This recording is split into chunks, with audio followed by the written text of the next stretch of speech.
Hello, everyone, and welcome to the Ignorant Intellectual on Media. Today, I thought we'd do the next episode in the father and daughter top 100 movie reviews. We're on movie number 30, so we've got to the end of the third line, and it is Citizen Kane, directed and starring Orson Welles. This film is considered by many the greatest film ever made. It came out in 1940, if I remember correctly, black and white film. Orson Welles is considered one of the greatest actors of all time. You know, if you do Shakespeare and you do it well, people around the world consider you a great actor. Laurence Olivier would be another guy like that. So Orson Welles is like, you know, in the top tier of acting, and he does a great job in this film, although I didn't like the film very much. I didn't understand what the point of it was. Basically, it's about a boy who likes to sled in the snow, and then his parents kind of let him go because of some sort of inheritance from, I don't know where that inheritance, do you ever figure out where that inheritance came from? Anyways, so he ends up getting pulled away from his poor parents to go live an isolated life where he has, you know, nannies and guardians, but, you know, no real parents, right? So, and then he grows up and he becomes like a newspaper tycoon, and he gets married, and he cheats on his wife, and she divorces him. So then he ends up marrying the woman he cheated on his wife with, and then she ends up leaving him. Then he ends up being old, and then he ends up dying. So basically, that's the film.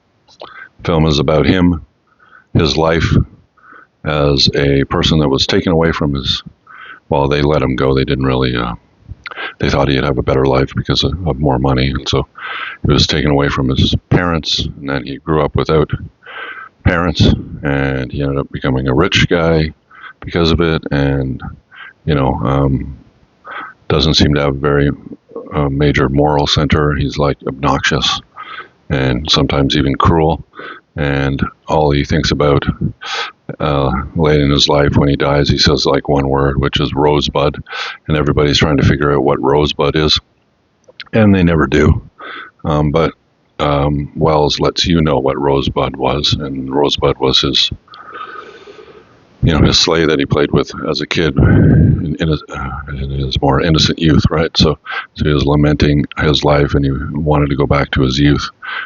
So yeah. I understand why, like technically speaking, why this film is considered one of the greatest, because of especially the camera work and where Orson Welles put the camera.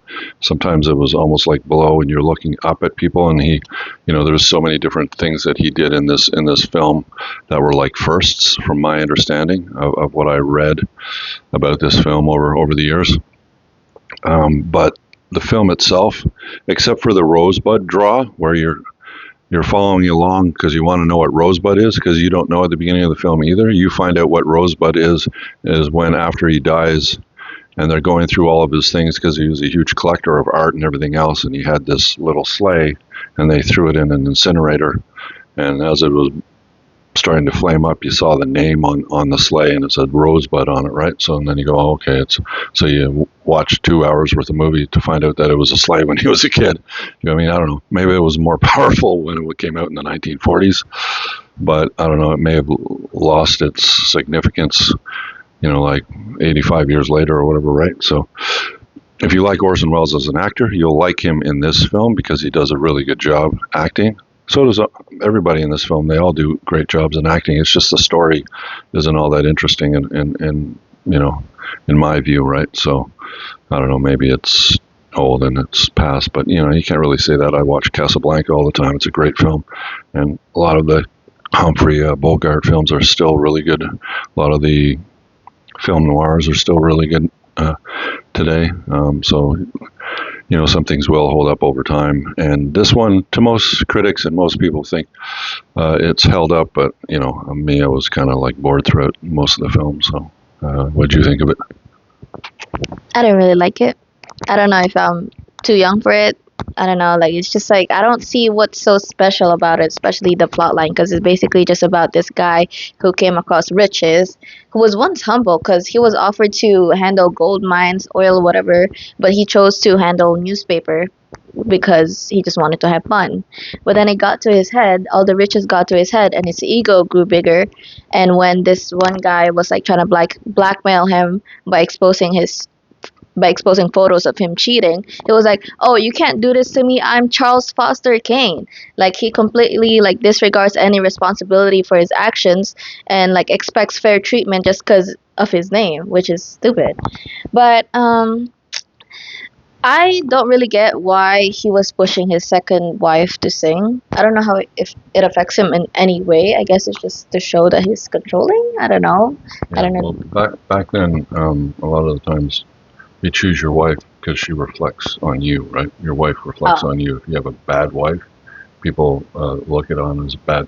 You're a bad character, right? So your wife reflects a lot on you, your choice of wife, right? So I guess he wanted her to be like a successful singer because he thought it would make her happy, but it also would bring him esteem as well. But she went into the opera and she wasn't very good, and he kind of forced it on her, and she kind of knew that she wasn't all that great either, and it was mostly because of his ego. So basically, the film seems to be like, okay, this guy's started off humble, and then he got a huge ego, and then he had a big downfall, right? And maybe it's like a movie for the masses on, oh yeah, we don't like rich people, so there's a rich guy that in a film that went down. Hey, maybe that'll make us happy because, they were coming out of the depression at that time, right? It was like 1920s, 1930s. It was during the war after the depression.